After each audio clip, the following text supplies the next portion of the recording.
Bueno, mi nombre es David Jiménez y yo soy el que les va a explicar entonces ese contexto histórico de los años 60.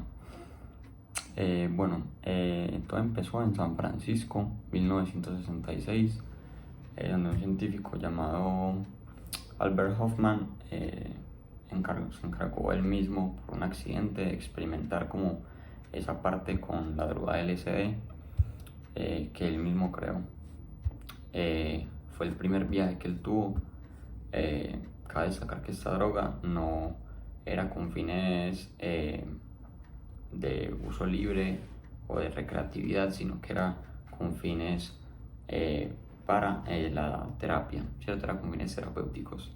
Esta droga fue una droga legal hasta 1965 y en 1966, a mediados de octubre, esta droga la cancelaron, pues la pusieron ilegal, la ilegalizaron debido a las diferentes muertes y enfermedades que causaban las personas. Esta droga iba a dar paso a movimientos como el hipismo en 1966 específicamente,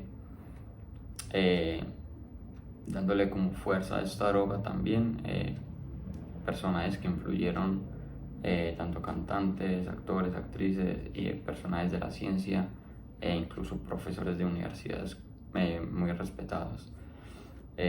Básicamente esta droga dio paso a que ese movimiento hipismo, enfocado como a esa libertad y ese liberalismo personal, por así decirlo, enfocado a la vida es una y hay que vivirla, y la vida hay que vivirla sí o sí. Entonces, como enfocado a esas ideologías, a esos pensamientos, se fue desenvolviendo esto. El LSD dio paso a muchas cosas como bandas, a vida nocturna, y sobre todo experimentaciones tanto mentales como físicas y sexuales. Entonces el LSD fue parte fundamental como de esa línea paradigmática que marcó en los años 60, ya que como droga generó condiciones y paradigmas socioculturales a partir del hipismo y efectos secundarios que esta droga llegaba a tener en efectos económicos, ya que esta droga llegó a valer el microgramo 4 centavos de dólar, superando así el precio del microgramo del oro para ese entonces. Y por la parte política, personajes que se llegaron a meter un poco como con esto, como lo es Ronald Reagan, generó protestas y esas protestas conllevaron a muertes de cierta gente importante en los años como 67, 68, por ahí, como lo fueron Martin Luther King y Kennedy, que fueron asesinados, y esto marcó pues un paradigma político debido a los intereses políticos y a las guerras civiles que se vivieron en el país de los Estados Unidos. En 1967, personajes como los Beatles siguieron dando como esa influencia hacia la droga debido a los fines que ellos le daban a la marihuana, a las pastillas, anfetaminas y al mismo LSD, con fines recreativos, y entonces ellos básicamente se vieron representados como si fueran una publicidad gratis, por así decirlo, a ese movimiento del hipismo debido a su pelo largo y a su uso recreativo con estas drogas. Estas drogas dieron espacio y expansión hacia muchas partes del mundo, dando fuentes principales como que estos movimientos como el hipismo y esta droga como el LSD y después la heroína iban a ser grandes influyentes en ciudades como Nueva York, como Los Ángeles, y en ciudades internacionales a este país, como lo son Londres y como lo son Ámsterdam. Entonces, eso sería como más o menos un poco la introducción a lo que es ese contexto histórico del cual hay mucho de qué hablar, y el cual terminan diciendo que el hipismo es básicamente una nueva sociedad utópica. Bueno, yo soy María José Porras y les voy a explicar el hipismo y por qué este es una antiética. Para explicar ese movimiento debemos volver al esquema que propone Victoria Camps, al cual llama las antiéticas. Frente a la ética clásica, sobre todo frente a la moral carantina, Esto es la moral del deber de la época moderna. Surge una serie de pensadores que Camps coloca dentro de las antiéticas. Las antiéticas serían filosofías muy seguras de sí mismas que identifican un mal general en la sociedad o en la humanidad y se plantean como una solución que implica una transformación de esa sociedad y de esa humanidad con miras al logro de una meta. Dentro de las antiéticas, Camps propone a Spinoza, Marx y Nietzsche. Estas antiéticas plantean que hay un mal general que busca la salvación con una determinada vía para llegar a una meta. En el caso de Spinoza, el mal sería una desorientación o desubicación del hombre y la causa sería la ignorancia. También propone, por así decirlo en términos simplistas, una forma del entendimiento para llegar a la meta de un hombre sabio. Y Nietzsche propone o entiende que el problema es la humanidad enferma y débil. La causa sería un movimiento que ocurrió en algún tiempo y que Nietzsche caracterizó como la venganza de los esclavos, como el resentimiento y como un principio muy sólido y muy fuerte que les da como esta motivación suficiente para generar ese tipo de modalidades. Del mismo modo, Marx encontraría que el problema está en la sociedad y que estamos ante una sociedad de clases, o sea, una sociedad injusta y corrupta. Que la causa de este mal sería la explotación económica y de acuerdo con la tesis que propone Marx, es lo económico lo que determina en última instancia. Para acabar con ese mal y destruir dicha causa, la solución que propone el marxismo es una orden social y política, y la meta es una sociedad sin clases, a lo que se le ha llamado comunismo. Bueno, según el texto propuesto de Contracultura y Underground, nosotros vamos a entender por contracultura como un movimiento juvenil en los años 70, más conocido como el hipismo.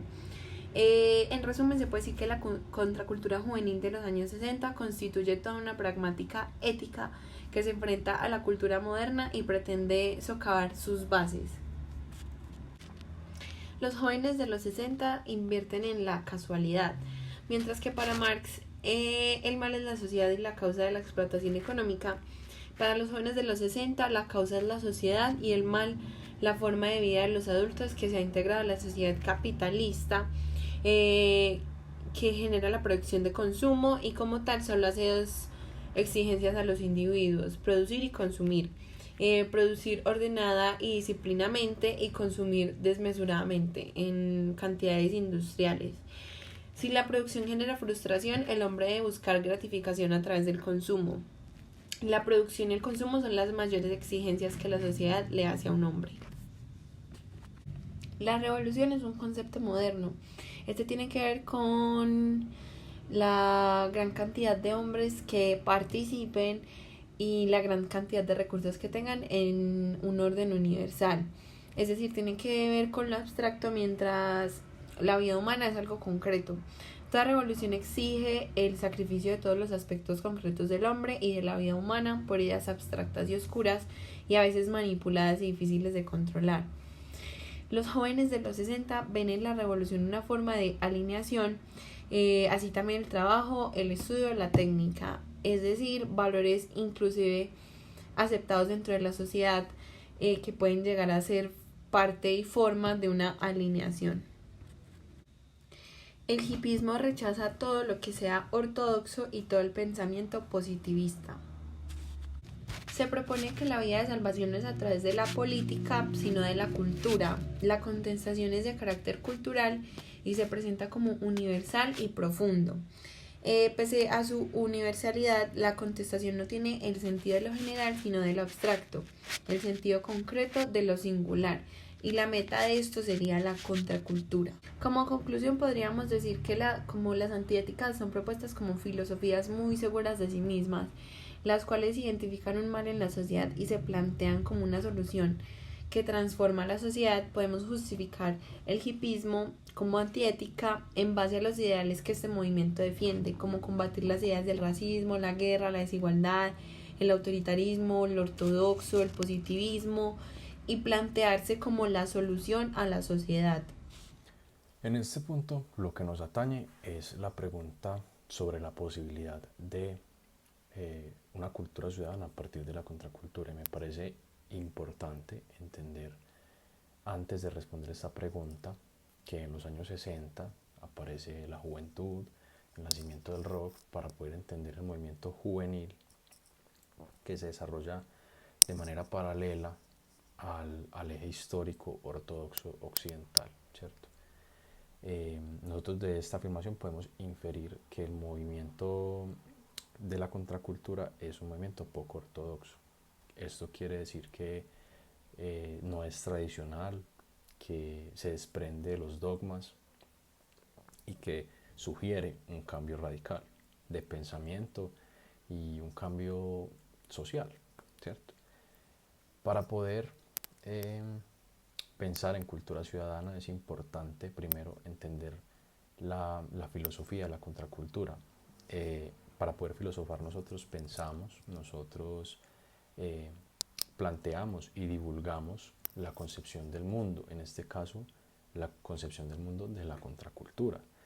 Y siendo muy persuasivos es que nosotros vamos a lograr extender esta ideología, ganar adeptos y generar unismo. Esta filosofía tiene algo muy particular y es que primero experimentan, primero tienen la experiencia y luego hacen el análisis de esta experiencia. En la filosofía tradicional kantiana, por ejemplo, se habla de los juicios sintéticos a priori y a posteriori. Esto quiere decir que los juicios a priori son aquellas concepciones intelectuales del conocimiento a partir de la razón. Es decir, para poder acceder al conocimiento hay que apelar a la razón, a priori. Y a posteriori quiere decir que es una forma de apelar al conocimiento a partir de la experiencia, pero primero viene la razón. Ellos plantean todo lo contrario. La contracultura dice que hay que vivir, hay que experimentar y luego analizar esa experiencia.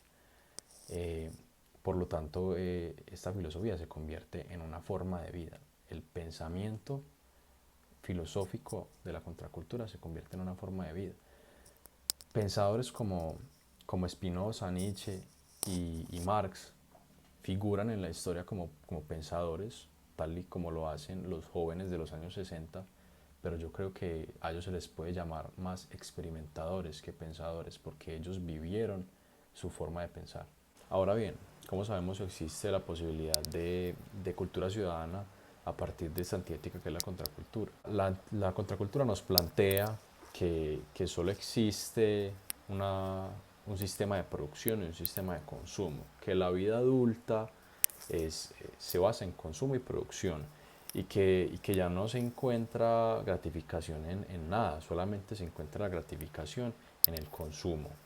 Se critica mucho la mecanización de los procesos de producción, la mecanización de los procesos de consumo, que las instituciones modernas ahora están mecanizadas también para producir y hacernos consumir de lo que producen, de que estas instituciones nos encierran, y puede ser un encierro ya sea sutil como un encierro muy literal. Y critican también el trabajo como un símbolo del consumismo, como un símbolo del capitalismo. Critican también la ciencia como método pues, de conocimiento, porque critican que la ciencia no es el método de conocimiento de la verdad. Critican el pensamiento positivista y dicen que eso es una línea vertical, pues que la ciencia genera una línea vertical en las relaciones humanas. ¿Cómo nos plantean la solución? Y aquí es donde nosotros nos preguntamos si nosotros viviríamos de esta forma, porque la cultura ciudadana para nosotros es la forma en la que establecemos nuestras relaciones a partir de unos valores compartidos. Aquí nos planteamos si viviríamos de esa manera. Entonces la solución que se plantea es a partir de la rebelión, es de un cambio de actitud individual, de introspección, como remontarnos al antropocentrismo, de mirar el hombre, de humanizar de nuevo las relaciones que ya estaban mecanizadas, de esta verticalidad convertirla en horizontalidad, relaciones horizontales por medio de valores como el afecto, la espontaneidad, la simplicidad, y volver nuestra comunicación una comunicación más fluida, sin necesidad de intervenciones hermenéuticas, porque de esta forma nos podríamos comprender mejor, ¿cierto? Ellos plantean también el contacto como método de comunicación, porque el contacto es un método de comunicación seguro que no miente, a diferencia de las palabras. La lucha contra las organizaciones también es un planteamiento muy importante.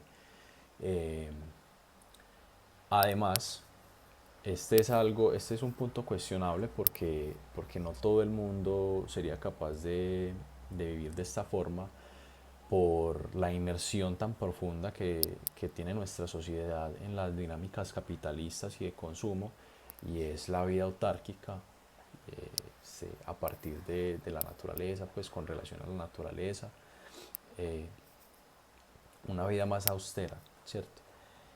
Yo creo que es rescatable, que nosotros podríamos vivir, y es necesario realmente que las relaciones hoy en día se humanicen, ¿cierto? Que la relación vertical de sumisión, de obediencia, se cambie por una relación horizontal.